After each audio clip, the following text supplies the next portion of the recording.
Good morning friends and welcome to Tata Motors presents Trans India Real People, Real Emotions। दोस्तों, road transport industry का एक बहुत important element या एक बहुत इंपॉर्टेंट हिस्सा है रोड ट्रांसपोर्ट एसोसिएशंस।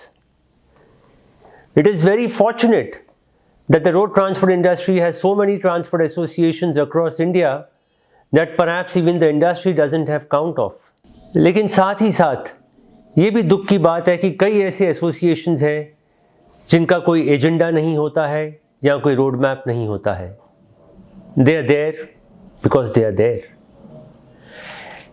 आज के एपिसोड में हम बात करेंगे दो ऐसे दिग्गजों से, two stalwarts of this industry if I may call them, जिनका ट्रांसपोर्ट एसोसिएशंस के प्रति बहुत बड़ा योगदान रहा है। We will be talking to mister Rajendra Singh, who is now once again the president of Chennai Goods Transport Association, and we will also be talking to Mr. Praveen Paithankar, who is the president of Container Association in Maharashtra।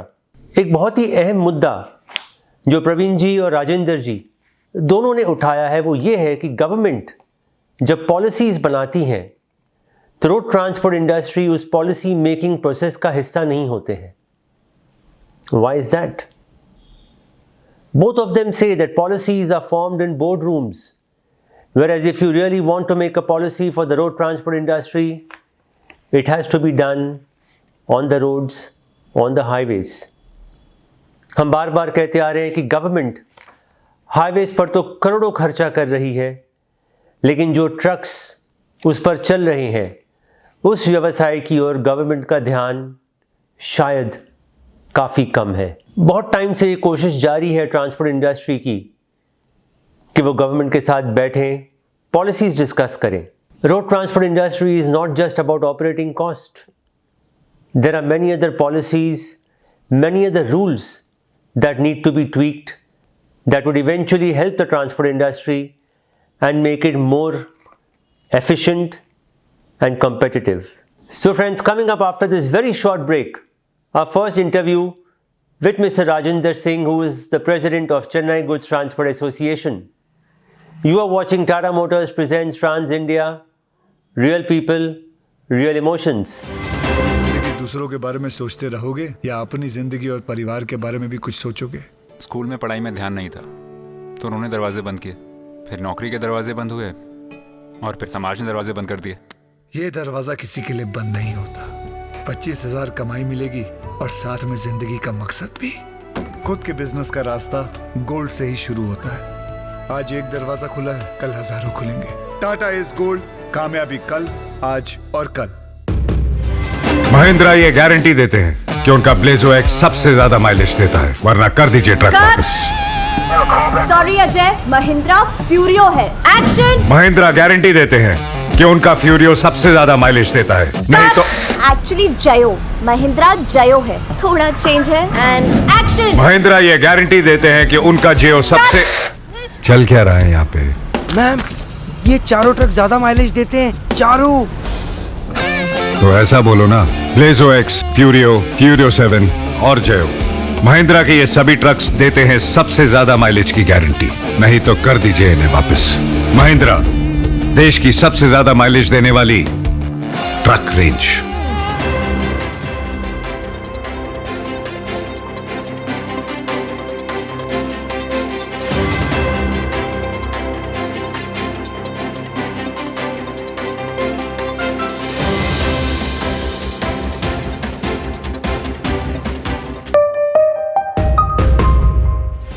Welcome back friends to Tata Motors presents Trans India Real People, Real Emotions।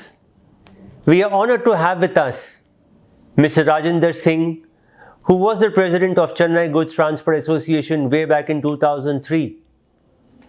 But once again he has been called for duty to lead the association, and Mr. Rajendra Singh that he has accepted the job gleefully। तो दोस्तों, अब हम बातचीत करेंगे राजेंद्र सिंह जी से और जानेंगे कि उनका एजेंडा क्या है प्रेसिडेंट बनने के बाद और इंडस्ट्री की क्या हालात है। Rajendra ji, thank you so much for being with us. हम सबसे पहले जानना चाहेंगे, आप 15 साल बाद फिर से एक बार सीजीटी के प्रेसिडेंट बने हैं, आपका एजेंडा क्या होगा? मैं करीब 2003 से 5 तक था। देखिए,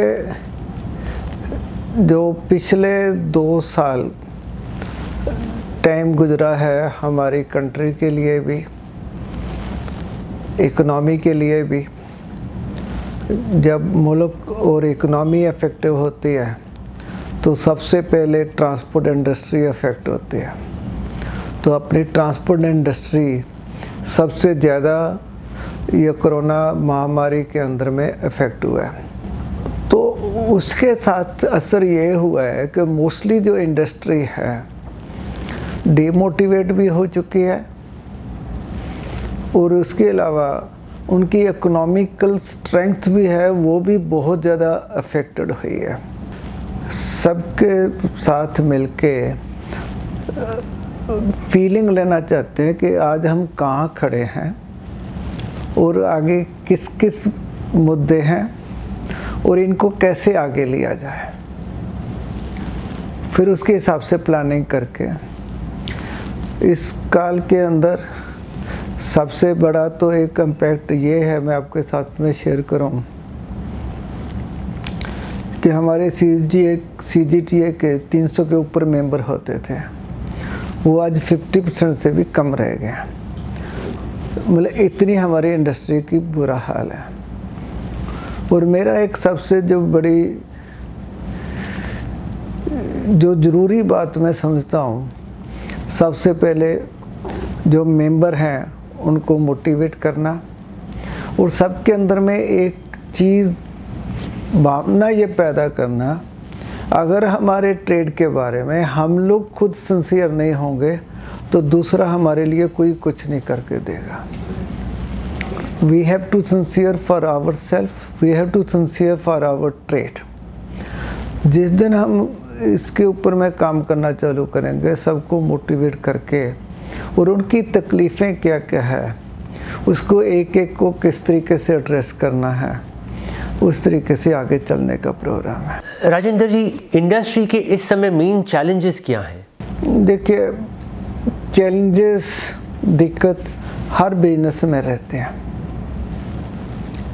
ट्रांसपोर्ट ट्रेड का एक ये है, आज टेक्नोलॉजी भी काफ़ी डेवलप कर चुकी है, उसके साथ टेक्नोलॉजी भी काफ़ी डेवलप कर, बहुत ज़्यादा आराम हो चुका है। जैसे GPS है, गाड़ियों की कम्युनिकेशन है, सारी चीज़ें हैं। पर उस तरीके से हर बिजनेस की अपने इशू होते हैं, प्रॉब्लमें होती हैं, उस तरीके से हमारे भी प्रॉब्लम और इशू हैं, और बहुत सारे हैं। कुछ तो इशू हमारे अंदर के हैं जिन्होंने हमने खुद ठीक करना है, इंटरनल हैं। कुछ इशू कस्टमर के साथ में है, वो भी हर एक जगह हर ट्रेड के रहते हैं, उनको एक अलग तरीके से हैंडल करना है। और जो मैक्सिमम जो इशू हैं जिनका ट्रांसपोर्ट ट्रेड के ऊपर में बहुत ज़्यादा असर पड़ता है, वो है ऑपरेशनल इशू। ऑपरेशन इशू के अंदर में हमारे कंट्रोल में कुछ नहीं रह जाता। आज इतना ज़्यादा ये रिस्क हो चुके हैं कि एक एक गाड़ी के अंदर में 1-1 करोड़ रुपए का कंसाइनमेंट हो जाता है, और माफिया बन के प्लान वे से गाड़ियों की चोरी हो जाते हैं, और आपकी कोई रिपोर्ट भी लिखने वाला नहीं होता। ये सारी चीज़ों को सरकार को साथ में लेके एड्रेस करने की आज बहुत ज़्यादा ज़रूरत है। ऐसे कौन से मुद्दे हैं इंडस्ट्री के जो हम आपस में ही इंटरनली सॉल्व कर सकें और इसमें हमें चाहे गवर्नमेंट हो या चाहे कस्टमर्स हो, इनकी ज़रूरत नहीं हो? What are the issues where we can be self sufficient? देखिए, इंटरनल के अंदर में जो है, आपस में सबसे पहले कोऑपरेशन और दूसरा कंपटीशन, ये सबसे बड़े मुद्दे हैं। हम एक दूसरे के उस कस्टमर के पास में वो कितने में काम करता है बिना अपने कैलकुलेशन किए हुए, कॉस्टिंग किए हुए, बेसमझी में कंपटीशन में आके रेट दे देते हैं। और कुछ जो हमारे स्टाफ है इंटरनल, वो एक दूसरे के साथ में वो गड़बड़ करते हैं। ये सारी चीज़ें जो है हमारी, अगर आपस में कोऑपरेशन हो, लेबर के इशू हैं, स्टाफ के इशू हैं, ये जो इंटरनल हैं, हम आपस में बैठ के आराम से कोऑपरेशन के ज़रिए, कोलैबोरेशन के ज़रिए अपनी कास्ट को कम करके, रिसोर्सेज को आपस में यूज़ करके काफ़ी ज़्यादा हल कर सकते हैं। ये तो इंटरनल है। राजेंद्र जी, क्या हमें एक कोड ऑफ कंडक्ट या कुछ ऐसे पॉलिसीज़ की ज़रूरत है जो ट्रांसपोर्ट इंडस्ट्री पे लागू हो और इम्प्लीमेंट किया जाए by the industry for the industry? नहीं, देखिए एक चीज़ है, जब तक मैं इंटरनल अपने मन से अपने व्यापार के प्रति उसके लिए कमिटेड नहीं होऊंगा, उसके लिए मेरी जो आप कह सकते हैं कि ईमानदारी नहीं होगी, तो मैं कुछ भी कोड ऑफ कंडक्ट लेके आ जाइए, कुछ भी आ जाए, वो काम नहीं करेंगे। तो उसके लिए जो आज सबसे जो ज़्यादा ज़रूरत है, एजुकेशन की, अवेयरनेस की, और मिल बैठ के कोलैबोरेशन की, ऐसे वर्कशॉप या ट्रेनिंग या ऐसी चीज़ करनी चाहिए कि जिससे ये हम आपस के अंदर में उसको प्रोफेशनल तरीके से उसको डील करें कि I am doing a business for profit, not for service, not for competition, not for charity. जैसे मेरे दिमाग में ये आ जाएगा कि मेरे को ये बिजनेस करना है, इसमें 2 पैसे नहीं बचते हैं, तो मेरे को ये काम नहीं करना। राजेंद्र जी, हम हमेशा से जानते हैं कि CGT एक ऐसी एसोसिएशन है जो हमेशा अपने मेंबर्स के लिए सेमिनार्स ऑर्गेनाइज करती है, वर्कशॉप्स ऑर्गेनाइज करती हैं डिफरेंट सब्जेक्ट्स पे। आपका क्या प्लान होगा to create awareness amongst the members? देखिए, हमारे आज ट्रांसपोर्टर भाइयों को इस प्रेजेंट सिचुएशन से बाहर निकालने के लिए जिस भी चीज़ की ज़रूरत होगी, चाहे सेमिनार है, चाहे वर्कशॉप्स हैं, चाहे हम 1-to-1 गैदरिंग करके भी अगर उसके साथ में मिल के उनको मोटिवेट कर सकते हैं, we are ready to do, have to do, जो भी पॉसिबल होगा। Coming back to the government, ऐसे कौन से मुद्दे हैं इंडस्ट्री के जहां पर हमें गवर्नमेंट की ज़रूरत है, गवर्नमेंट को इन्वॉल्व करने की ज़रूरत है? देखिए, गवर्नमेंट के साथ में जो नई नई पॉलिसी बन के आते हैं, उनको वन साइड प्लानिंग होती है। मेरा जहाँ तक ये मानना है कि आजकल गवर्नमेंट की जितनी भी पॉलिसीज़ बनती हैं, ड्राइंग रूम में बैठ के बनती हैं, without realising the ground level reality, जिसकी वजह से उनकी पॉलिसी जब इम्प्लीमेंट होती है तो उसके अंदर में बहुत सारे फ्लॉ आते हैं। आप GST देखिए, आज GST जो है उसके साथ में ई-वे बिल है। ई-वे बिल के अंदर में जैसे इन्होंने पीछे टाइम किया, सबसे पहले जब इनका बिल ही इनवॉइस उसके ऊपर में आ गया, गाड़ी वाले के ऊपर में ई-वे बिल की क्या ज़रूरत है, अननेसेसरी है। और फिर अगर रास्ते में गाड़ी पकड़ी जाती है, हमारे पास में ऐसे ऐसे केस आए हैं कि जहाँ पर गाड़ी डेस्टिनेशन पहुँच गई और उस टाइम जब पहुँची है, रिपोर्ट किया है, तो उसका ई-वे बिल वैलिड था। डीलर कहता है कि मैं गाड़ी खाली नहीं कर सकता, व्यापारी ने गाड़ी खाली नहीं करी, बोला जी आप गाड़ी यहाँ पर पार्किंग नहीं है, साइड में लगा दो पार्किंग में। 1 किलोमीटर दूरी पर ड्राइवर ने गाड़ी पार्किंग को लगा ली, रात को उसका ई-वे बिल ख़त्म हो गया। कल सुबह गाड़ी चलने लगी तो GST का इंस्पेक्टर आके गाड़ी को पकड़ता है, 35 लाख की पेनल्टी है। बताइए ये कहाँ का इंसाफ है? एंड कोई सुनवाई नहीं है इसमें? कोई सुनवाई नहीं है, क्यों? ये गाड़ी के लिए ई वे बिल तो होना ही नहीं चाहिए। एटवा, CGTA और भी काफ़ी एसोसिएशन हैं जो इसके बारे में अपनी आवाज़ उठा रहे हैं। देखो अगर गवर्नमेंट की सुनवाई में पड़ जाए। और अभी जो है टाइम भी लिमिट उन्होंने कम कर दी है, जिसकी कोई तुक नहीं है। अगर गाड़ी के पास में स्पेयर टाइम हो, कितनी बार ऐसी पोजीशन आ जाती है जहाँ पर सिग्नल नहीं होते हैं, ड्राइवर कन्वे नहीं कर पाता है। दूसरी तरफ में गवर्नमेंट ने ऑथोराइज कर रखा है, पहले तो 8th क्लास के ड्राइवर पास को ही ड्राइविंग लाइसेंस मिलता था, अभी अनएजुकेटेड को देते हैं। तो वो ई वे बिल जब बाकी काम कहाँ से करेगा?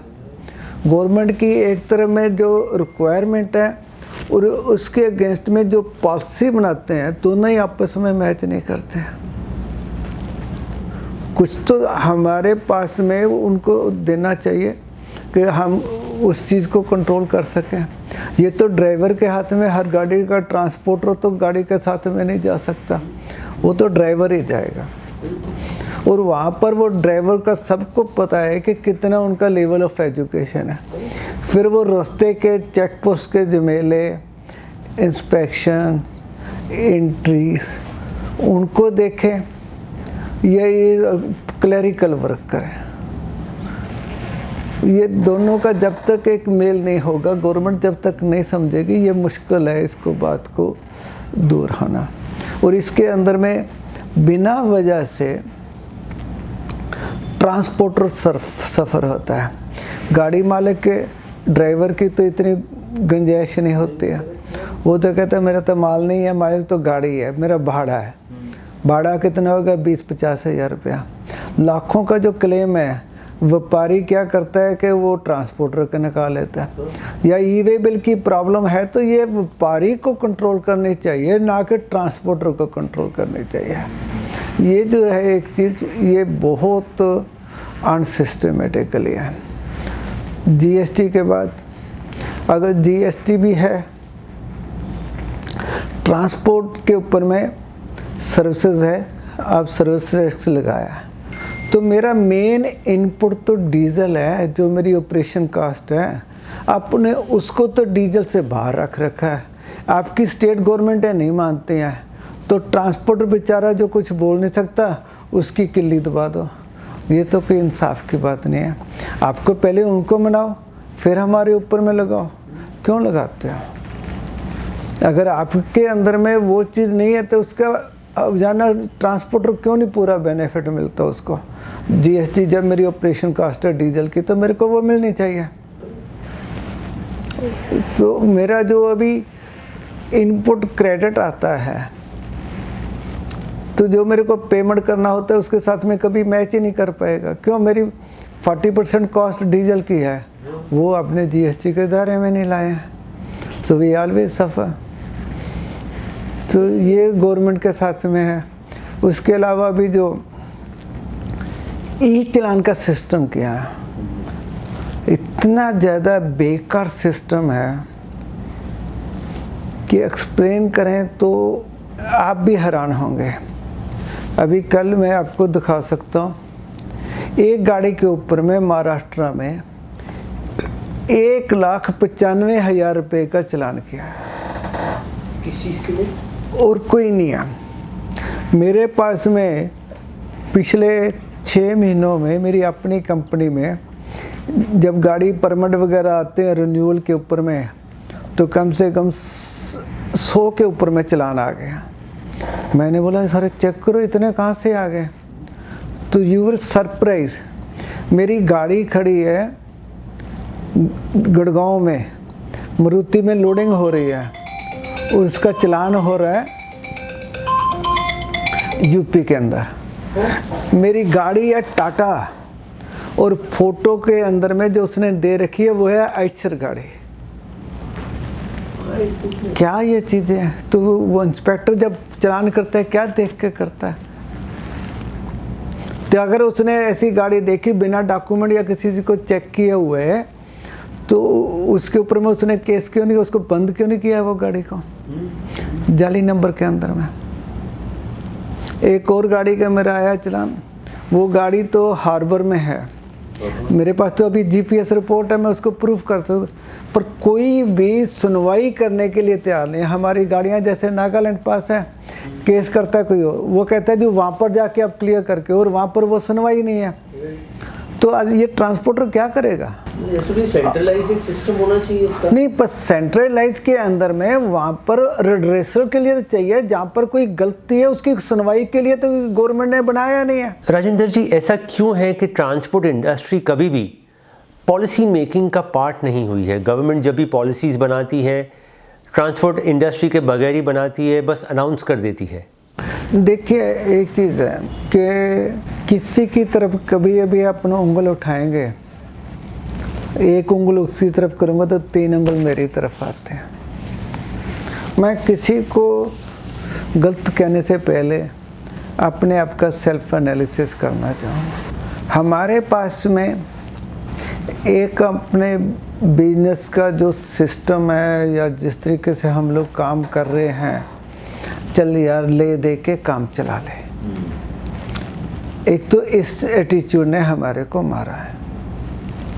दूसरा, चल देखा जाएगा, कोई बात नहीं। जिस दिन तक हम लोग प्रोफेशनल नहीं होके गलत करना नहीं, गलत बर्दाश्त भी नहीं करना, इसके लिए खड़े नहीं होंगे, अपने ट्रेड के लिए, अपने बिजनेस के लिए, मेरे व्यापार के लिए, जब तक मेरे को कोई राहत मिलनी मुश्किल है।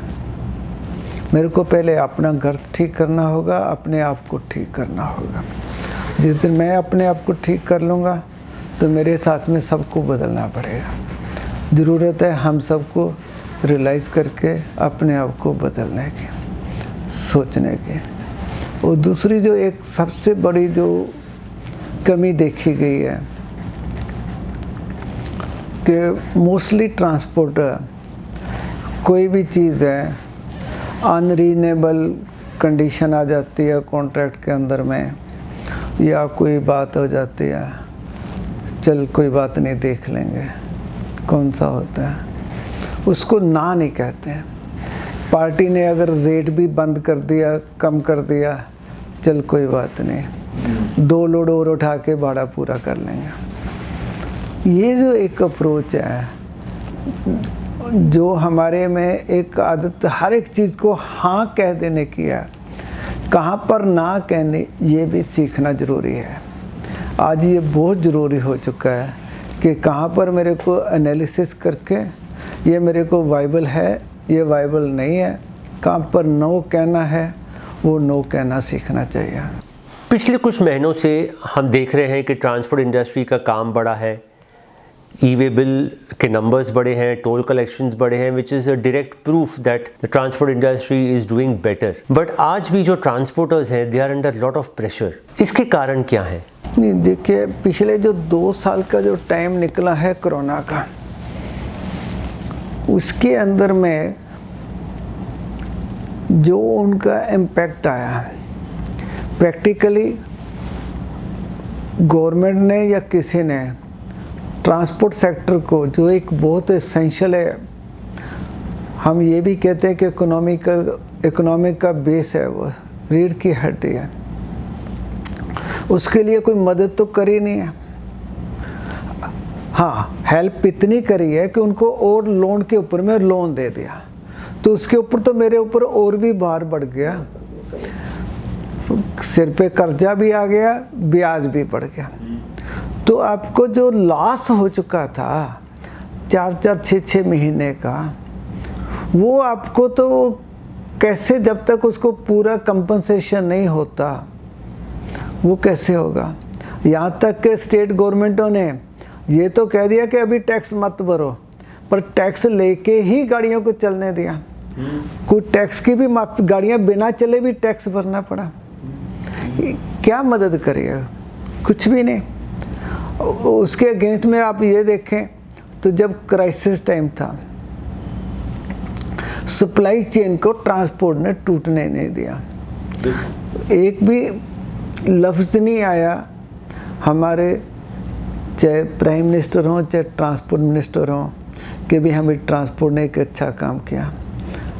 उनके कितने आदमियों की जान गई, कितने ड्राइवर कोरोना में अफेक्टेड हुए, कितने तकलीफ़ों में टाइम गुजारा, किसी को उनकी परवाह नहीं है।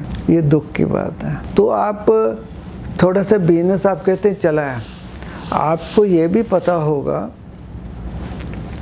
कि पिछले साल के अंदर में जो फर्स्ट कोरोना वेव के अंदर में 25 से 30% तक गाड़ियां जो है खड़ी हो गई थी। तो अपनी इंडस्ट्री भी कम थी, उसके ऊपर में जो डीजल के रेट इतने ज़्यादा बढ़ा दिए, उसका असर भी तो हमारे ऊपर पड़ता है। आप रेट तो डेली चेंज कर देते हो, एक महीने के अंदर में आपके 5-5 रुपये लीटर तक के रेट बढ़े हैं, और 30 पैसा रोज़ का अगर आप रेट बढ़ाते हैं, या एक महीने में अगर आपका 3 रुपये रेट बढ़ता है, तो पूरी इंडस्ट्री के ऊपर में कम से कम 120 करोड़ रुपए का असर आता है, कम से कम। तो ये सारे जो इम्पैक्ट है वो आपकी बॉटम लाइन और आपको कहाँ उठने देगा। आज ज़रूरत है कि ये सेमिनार करके, हाईलाइट करके ये सारी चीज़ों को उजागर किया जाए, ताकि गवर्नमेंट इनकी तरफ में सोचे, और जिस दिन अगर ट्रांसपोर्ट क्रैश होगी तो पूरी इकनॉमी क्रैश होगी। फाइनली राजेंद्र जी, रोड ट्रांसपोर्ट इंडस्ट्री का फ्यूचर कैसे दिख रहा है आपको यहाँ से? देखिए, एक चीज़ तो है, ट्रांसपोर्ट तो रहेगी, ये तो मैं नहीं कहता कि इसके बिना कोई भी कंट्री चल सकती है। किसी भी कंट्री की प्रोग्रेस, ग्रोथ ट्रांसपोर्ट के बिना, कम्युनिकेशन के बिना नहीं हो सकते। हाँ, उसके अंदर में हम लोग को चेंज होना है। ट्रांसपोर्टर कब चेंज होता है या वो ख़त्म होता है, ये टाइम बताएगा, इसको प्रेडिक्ट करना मुश्किल है।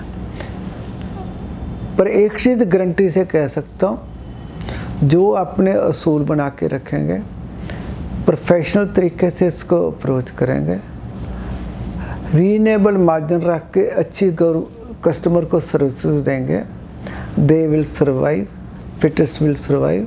ये कुदरत का नियम है और ये रहेगा। Well friends, that was the interaction with mister Rajendra Singh. और बहुत ही क्लियर शब्दों में राजेंद्र सिंह जी ने कहा है कि हमें यूनाइटेड होने की ज़रूरत है, हमें साथ में मिलकर काम करने की ज़रूरत है। फ्रेंड्स, एक छोटे से ब्रेक के बाद हम आपके साथ फिर हाजिर होंगे with an interview with mister Praveen Paithankar. So don't go anywhere and continue watching Trans India. See you on the other side of this very short break. You are watching Tata Motors presents Trans India. Real people, real emotions. नहीं, Tata intra life कैसी चल रही है? Control में है, कभी left घुमाता हूँ तो कभी राइट। तू अभी भी ट्रांसपोर्ट के धंधे में लगा हुआ है? कोई ऑफिस, कैबिन है ना? कैबिन, ये एसी वाला। तू अभी भी रेंट पे? खुद का घर है, छोटी सी फैमिली है। Hello, yes sir, I will be there. Okay, boss का फोन था, भागना पड़ेगा। आकाश, तू एकदम नहीं बदला, लेकिन तेरी जिंदगी बदल गई यार। टाटा इंट्रा, बदले सोच, बदले जिंदगी। महिंद्रा ये गारंटी देते हैं कि उनका ब्लेजो एक्स सबसे ज्यादा माइलेज देता है, वरना कर दीजिए ट्रक वापस। सॉरी अजय, महिंद्रा फ्यूरियो है। एक्शन। महिंद्रा गारंटी देते हैं कि उनका फ्यूरियो सबसे ज्यादा माइलेज देता है, नहीं तो एक्चुअली जयो, महिंद्रा जयो है, थोड़ा चेंज है। And action. महिंद्रा ये गारंटी देते हैं कि उनका जियो सबसे। चल क्या रहा है यहाँ पे? मैम, ये चारों ट्रक ज्यादा माइलेज देते हैं, चारों। तो ऐसा बोलो ना, ब्लेजो एक्स, फ्यूरियो, फ्यूरियो 7 और जयो। महिंद्रा के ये सभी ट्रक्स देते हैं सबसे ज्यादा माइलेज की गारंटी, नहीं तो कर दीजिए इन्हें वापस। महिंद्रा, देश की सबसे ज्यादा माइलेज देने वाली truck range.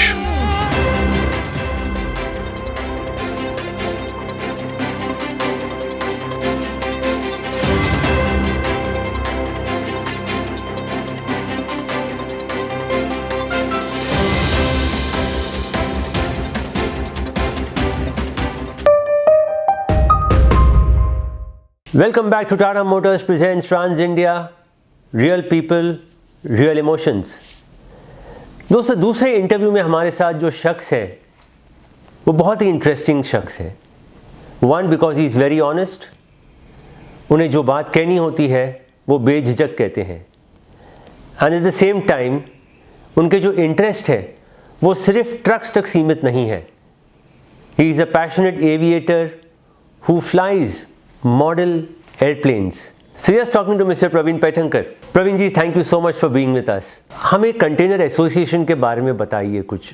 How was this association formed and why? आज से 22 साल पहले हमने कंटेनर एसोसिएशन की शुरुआत की थी। जब हम कर्नाक बंदर में थे, बॉम्बे पोर्ट ट्रस्ट में ऑपरेशन कर रहे थे, उसी समय लोगों को संगठित होना बहुत ज़रूरी हो गया था। पुलिस का अन्याय, आरटीओ का अन्याय, बॉम्बे पोर्टर्स का अन्याय, रास्ते में आने वाली दिक्कतें, इन सबों को लड़ने के लिए हम लोग को एकजुट होना पड़ा। उसी समय हम लोग ने ये एसोसिएशन की स्थापना की, प्रॉपरली उसको चैरिटेबल ट्रस्ट एक्ट के अंडर रजिस्ट्रेशन किया, लोगों को संगठित किया। ये एसोसिएशन रजिस्टर करने में हम लोग का एक महत्वपूर्ण मुद्दा या उद्देश्य ये था कि जो सबसे छोटा से छोटा ट्रांसपोर्टर है, वो छोटे से छोटे ट्रांसपोर्टर को लीगली, फाइनेंशियली एडवाइस मिले और उस एडवाइस के ऊपर वो चल सके। बड़े बड़े ट्रांसपोर्टरों को मिलने वाला फ़ायदा भी छोटे छोटे ट्रांसपोर्टरों को मिले और उनको सही मार्ग दिखाने के लिए कोई रास्ता मिले। इसलिए ये कंटेनर एसोसिएशन की हमने आज से 22 साल पहले स्थापना की थी। प्रवीण जी, ऐसा क्यों है कि हर बार हमें गवर्नमेंट से झगड़ा करना पड़ता है हमारी बात सुनाने तक के लिए? एक वो कम्युनिकेशन का इफेक्टिव चैनल हम अब तक क्यों नहीं बना पाए हैं? इतने साल हो गए इंडस्ट्री को। इसका एक महत्वपूर्ण मुद्दा ये है इसके अंदर कि आज के तारीख में जब से ट्रांसपोर्ट लाइन पैदा हुई है, तब से लेके आज तक हमारे सेक्टर को एक असंगठित क्षेत्र का सेक्टर ऐसे गिना जा रहा है। इसका कारण यही है कि हम आज तक संगठित नहीं हो पाए, क्योंकि कोई भी लॉ के हिसाब से हम लोग आज तक एक पर्टिकुलर लॉ के नीचे नहीं आए हैं। हमको मोटर व्हीकल एक्ट भी लगता है, हमको आईपीसी भी लगता है, हमको बाकी के सब लॉ भी लगते हैं। और संगठित होने के लिए जो एकता चाहिए, वो एकता का हमारे संगठन में शुरू से अभाव है। ये अभाव इसलिए है कि हर एक गाड़ी के तरीके से, गाड़ी के टाइप से, गाड़ी के मॉडल के हिसाब से हर एक का बिजनेस मॉड्यूल अलग अलग है। भले वो ट्रांसपोर्टर है, लेकिन अगर आप उदाहरण देखेंगे तो टेम्पो का मोडस ऑपरेंडी अलग है, ट्रक का अलग है, टैंकर वालों का अलग है, कंटेनर वालों का अलग है, सबका अलग है। हालांकि सभी लोग ट्रांसपोर्टर है, हालांकि सभी लोगों को एक ही तरीके की तकलीफ है, फिर भी इनको सबको एक होने में तकलीफ होती है। इस प्रॉब्लम का सोल्यूशन क्या होगा? Because end of the day हो क्या रहा है, इसका फ़ायदा जो है वो या तो कस्टमर्स को मिल रहा है या किसी तरह गवर्नमेंट को मिल रहा है। ट्रांसपोर्टर्स जो है वो सफ़र कर रहे हैं। इसका सॉल्यूशन एक ही है कि हर छोटे छोटे स्तर से जो एसोसिएशन बनती है, वो एसोसिएशन एक शिखर संस्था, जो स्टेट की शिखर संस्था होती है, उसमें जुड़ जाने चाहिए। और वो स्टेट की जो शिखर संस्था है वो all India motor transport Congress के साथ जुड़नी चाहिए। जैसे कि अभी हमारी एसोसिएशन है, तो हमारी कंटेनर की एसोसिएशन है, महाराष्ट्र के लिए सीमित है, लेकिन हम all India motor transport Congress के साथ में भी जुड़े हुए हैं। जब हम कांग्रेस के साथ जुड़ जाते हैं तो हमारी जो समस्या हमारी स्टेट गवर्नमेंट के साथ में है या लोकल की है, वो हम लोकल में सॉल्व करते हैं। लेकिन जो समस्या हमको आती है, जो सेंट्रल के साथ में लेनी चाहिए, वो समस्या हम सेंट्रल के साथ लेने के लिए ऑल इंडिया मोटर ट्रांसपोर्ट की सहायता लेते हैं। ये जो तरीका है वो हर एक स्टेट ने अपनाना चाहिए और हर एक स्टेट इस तरीके से ऑल इंडिया मोटर ट्रांसपोर्ट को जुड़ जानी चाहिए ताकि हम सेंट्रल गवर्नमेंट के साथ भी झगड़ सके, हमारे हक के लिए लड़ सके और स्टेट लेवल पे भी हम लड़ सके। प्रवीण जी, क्या ये इम्पॉर्टेंट होगा इंडस्ट्री पॉइंट ऑफ व्यू से कि फिक्सेशन ऑफ फ्रेट रेट्स हो, और इसका मॉडल कैसा होना चाहिए? What is your thought on that? आज के तारीख में गवर्नमेंट की तरफ से जैसे टैक्सी वालों के लिए एक मिनिमम रेट फिक्सेशन किया गया है, बस के लिए मिनिमम रेट फिक्सेशन के लिया गया है, उस तरीके से ट्रांसपोर्ट के लिए रेट फिक्सेशन नहीं किया गया है।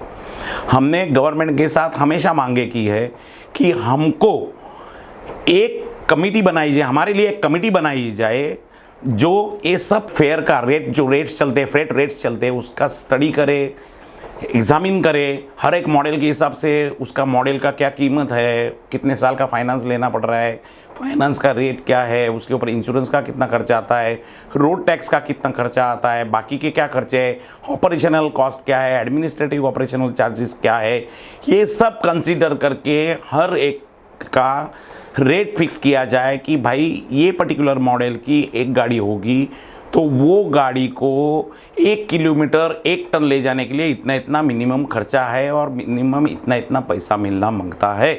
अगर ये गवर्नमेंट कर दे तो हमारी 99% दिक्कतें कम हो जाएंगी। क्या आपको लगता है कि कहीं ना कहीं हमारे एसोसिएशन जो है वो कमज़ोर है हमारी बात गवर्नमेंट तक पहुंचाने के लिए? नहीं, आई डिसएग्री ऑन दिस। हमारी एसोसिएशन कंटिन्यूसली गवर्नमेंट के साथ में करस्पॉन्डेंस कर रही है सभी चीज़ों के लिए, सिर्फ रेट फिक्सेशन के लिए नहीं कि बाकी की तर्कों के लिए भी। हम हमेशा गवर्नमेंट को बोलते हैं कि भाई जब आप कोई कानून बनाते हैं तो आप आपके एयर कंडीशन कैबिन से निकल के बाहर रास्ते पे आइए। ट्रांसपोर्ट सेक्टर एक ऐसा सेक्टर है जो कि रास्ते पे आने बगैर आपको डिफ़िकल्टी पता ही नहीं चलेगी। आपको डिफ़िकल्टीज़ का मायना करने के लिए आपको रास्ते पे उतरना पड़ेगा, आपको रास्ते पे आके देखना पड़ेगा क्या हो रहा है क्या नहीं हो रहा है, उसी तरह से उसके ऊपर अमल करना पड़ेगा। जब तक आप रास्ते पे नहीं आएंगे आपको ये हमारी समस्या नहीं समझेंगी। एयर कंडीशन कैबिन में बैठ के कायदा बनाने से कुछ नहीं होने वाला है। हम हमेशा गवर्नमेंट को बताते हैं लेकिन गवर्नमेंट के पास समय नहीं है। हम गवर्नमेंट को खत के ऊपर खत लिखते हैं लेकिन उनको इतना भी टाइम नहीं है कि भाई आपका खत हमको मिला, हम आपके खत के ऊपर विचार कर रहे हैं, इतना भी लेटर 4 लाइन का वो नहीं भेज सकते। ये बहुत बड़ी दुख की बात है। और प्रवीण जी, बहुत ही दुख की बात है कि जो गवर्नमेंट है, जो मंत्री हैं, जो हमारे those who are supposed to be care takers of the industry, वो ट्रांसपोर्टर से मिलते तक नहीं है। सही बात है। जब तक हम एजिटेशन का हथियार नहीं निकालते बाहर तब तक गवर्नमेंट कभी मिलती नहीं है। हम कितनी रिक्वेस्ट करें, हम कितनी बार बोले हमको आपको मिलना है, हमको हमारी ये समस्या है, इसके ऊपर चर्चा करना है, इसके ऊपर सॉल्यूशन निकालना है, लेकिन गवर्नमेंट बिल्कुल मिलती नहीं है। आखिर होके हमको एजिटेशन का हथियार निकालना पड़ता है। जब हम एजिटेशन करते हैं तब गवर्नमेंट मिलती है। ये भी बड़ी दुख की बात है। प्रवीण जी, आज इंडस्ट्री के मेन इश्यूज कौन से हैं? देखिए, एक ट्रांसपोर्टर सुखी होने के लिए मिनिमम 4 ही चीज़ों की ज़रूरत है। उसमें सबसे पहली बात है कि उसको सही फेयर मिलना, सही फेयर मिलने के बाद वो फेयर टाइम में मिलना, दूसरी बात। और तीसरी बात यह है कि रास्ते के ऊपर आने वाली जो तकलीफें हैं उसके ऊपर प्रॉपर सॉल्यूशन निकलना। और चौथी बात है कि गवर्नमेंट ने हमेशा ट्रांसपोर्टर के साथ साथ मिल के हाथ में हाथ मिला के काम करना। ये 4 चीज़ें अगर हो जाएगी तो कोई दिक्कत नहीं है हमारे ट्रांसपोर्ट लाइन में। दोस्तों, प्रवीण जी ने बहुत ही सिंपल वर्ड्स में ट्रांसपोर्ट इंडस्ट्री के जो प्रॉब्लम्स हैं उनको समराइज़ किया है। बट कौन से ऐसे मुद्दे हैं जो इंडस्ट्री खुद अपने आप सॉल्व कर सके? हम ये जानेंगे इस छोटे से ब्रेक के बाद। हमारे साथ जुड़े रहिए। आप देख रहे हैं Tata motors presents trans India, real people, real emotions.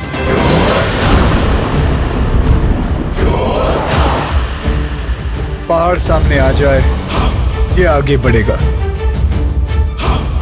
मौसम बदले पर ये ना झुकेगा।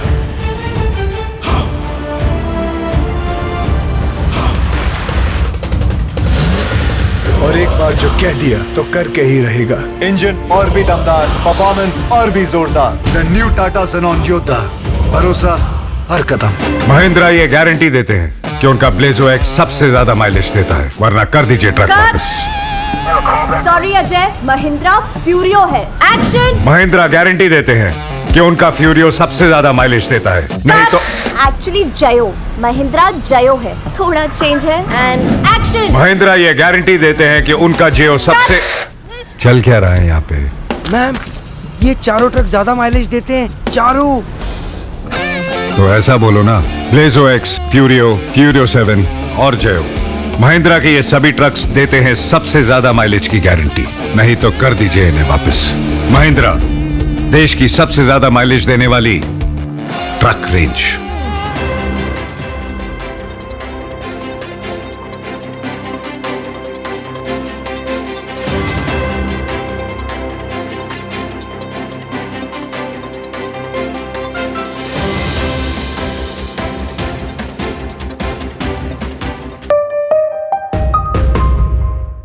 Welcome back, friends, to Tata Motors presents Trans India, real people, real emotions, and we are in conversation with Mr. Praveen Paitankar. Praveen ji, आपने जो अभी 4 इश्यूज़ बताए, उनमें से 2 इश्यूज़ ऐसे हैं जो इंडस्ट्री अपने आप with in the industry solve हो सकते हैं. One is freight rates and the other is a credit period. क्या एक ज़रूरत है हमें इंटरनल इंट्रोस्पेक्शन की, एंड क्या किसी तरह हम इन मुद्दों को इंटरनली सॉल्व कर सकते हैं? ये बात पे अब मैं सहमत हूँ, लेकिन दिक्कत ये है कि हमारी एसोसिएशन टोटल महाराष्ट्र में कंटेनर के फ्रेट रेट्स फिक्स करती थी. ये जो स्टडी है, ये स्टडी हम लोग करके हम लोग कंटेनर का फ्रेट रेट बोलते थे, हम फिक्स करती थी. मतलब हम कहीं भी जाके कोई भी पार्टी को ज़बरदस्ती नहीं करते थे, लेकिन हमारे मेंबर्स को एजुकेट करने के लिए हम लोग उनको बताते थे कि भाई अगर तेरी गाड़ी ये है तो तेरी गाड़ी चलने के लिए तेरे को कम से कम पर टन पर किलोमीटर इतना रेट लेना चाहिए. और उस हिसाब से हम लोग डेस्टिनेशन वाइज रेट्स पब्लिश करते थे. लेकिन हमारे एसोसिएशन के ऊपर भी कॉम्पिटिशन कमीशन ने हमारे ऊपर केस डाल दी कि आप रेट फिक्स नहीं कर सकते, आप ये कॉम्पिटिशन कमीशन के खिलाफ कर रहे हो, आप ये कायदे के MRTP एक्ट के अंडर ये कायदा तोड़ रहे हो. और हमको वो केस लड़नी पड़ी हाई कोर्ट तक, सुप्रीम कोर्ट तक. तो अगर हम हमारे मेंबर को एजुकेट करना चाहते हैं, अगर हम हमारे मेंबर को बताना चाहते हैं कि भाई ये जो तू कर रहा है वो सही नहीं है, ये गलत है, ये सही है, तो भी अगर कंपटीशन कमीशन हमको तकलीफ देगी तो हम रेट कैसे कंट्रोल करें, हम लोगों को कैसे एजुकेट करें. इस वजह से हम लोग रेट निकालना ही बंद कर दिया हम लोगों ने उसके बाद में, ये केस होने के बाद में, ताकि वापस कंपटीशन कमीशन हमारे पीछे नहीं लगे. प्रवीण जी, शायद मैं आपसे पहले पूछना भूल गया, कंटेनर एसोसिएशन में इस वक्त कितने मेंबर्स हैं? आज के तारीख में हमारे एसोसिएशन में करीबन 1200 से 1400 मेंबर्स हैं. इसके अलावा और एक चीज़ हमने की, हर साल हम लोग एक डायरी प्रिंट करते हैं जिसके अंदर उस डायरी के पास लोग एक ट्रांसपोर्ट का बाइबल करके देखते हैं, जिसके अंदर 60 पन्ने शुरुआत के और 60 पन्ने पीछे के टोटल ट्रांसपोर्ट इंडस्ट्री को लगने वाली टोटल इंफॉर्मेशन उसके अंदर होती है. जैसे कि एक RTO के नंबर, उस ऑफिसर के नंबर, उसके एड्रेस, उसके ईमेल आईडीज, पुलिस डिपार्टमेंट के, हाईवे पुलिस के, जितने भी ट्रांसपोर्ट के आजू बाजू में लगने वाले जितनी भी गवर्नमेंट के ऑर्गेनाइजेशंस के नंबर है, सभी नंबर उसके अंदर होते हैं. इसके अलावा मोटर व्हीकल एक्ट्स के सर्टन एक्ट्स होते हैं, सर्टन रूल्स होते हैं, वो भी हम लोग उसके ऊपर पब्लिश करते हैं. इसके अलावा जो डे टू डे रनिंग में ट्रांसपोर्टर को तकलीफ़ें आती थी, वो तकलीफ़ें हम लोग नोटिस करके उसके अंदर प्रिंट करते हैं. इसके अलावा हम लोग इंश्योरेंस कंपनी की जो तकलीफ़ें आती है, किस तरह से इंश्योरेंस लेना चाहिए, किस तरह से क्या करना चाहिए, आपको इंश्योरेंस क्लेम सेटल करने के लिए क्या करना चाहिए, उसकी भी सब इंफॉर्मेशन हम लोग उसके अंदर देते हैं.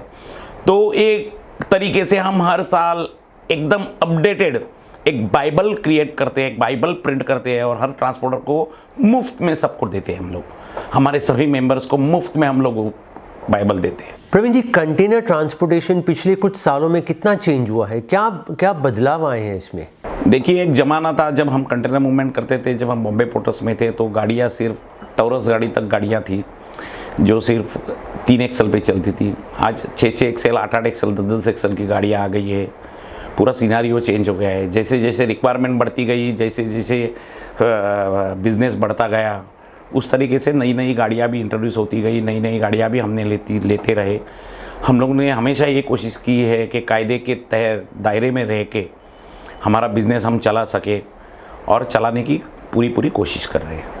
प्रवीण जी, पोर्ट मूवमेंट और पोर्ट ऑपरेशंस में कितना चेंज आया है, स्पेशली JNPT जिस तरह डेवलप हो रहा है, एंड JNPT में या उसके आसपास जो इंफ्रास्ट्रक्चर है, स्पेशली रोड्स, क्या आप उससे खुश हैं? नहीं, उसमें ऐसा है कि देखिए, शुरू में जब बॉम्बे पोर्ट्स था, उसका काम आस्ते आस्ते बंद होने के बाद में JNPT पोर्ट चालू हुआ. जब JNPT चालू हुआ तभी सिर्फ वहाँ पे एक ही टर्मिनल था, उसके बाद में 2 हुए, आज 6 टर्मिनल वहाँ पे है. आज के तारीख में JNPT में साल में लगभग 12 से 14 लाख कंटेनर की मूवमेंट होती है एक साल में. प्रॉब्लम ये है कि हमारी गवर्नमेंट एडवांस में कोई चीज़ सोचती नहीं है. अगर 6 टर्मिनल बनने थे, गवर्नमेंट को मालूम था, तो 6 टर्मिनल के लिए अलग अलग अप्रोच रोड होनी चाहिए, अलग अलग एग्जिट रोड होने चाहिए थे। वो हुआ नहीं है। इसकी वजह से आज हम लोग बहुत बुरी तरह से कंजेशन का सामना कर रहे हैं, ट्रैफिक कंजेशन का सामना कर रहे हैं। बहुत गवर्नमेंट के पास पढ़ने के बाद अभी अभी कुछ डेवलपमेंट दिखती नज़र आ रही है, जिसके अंदर काफ़ी चौड़े रोड हो रहे हैं।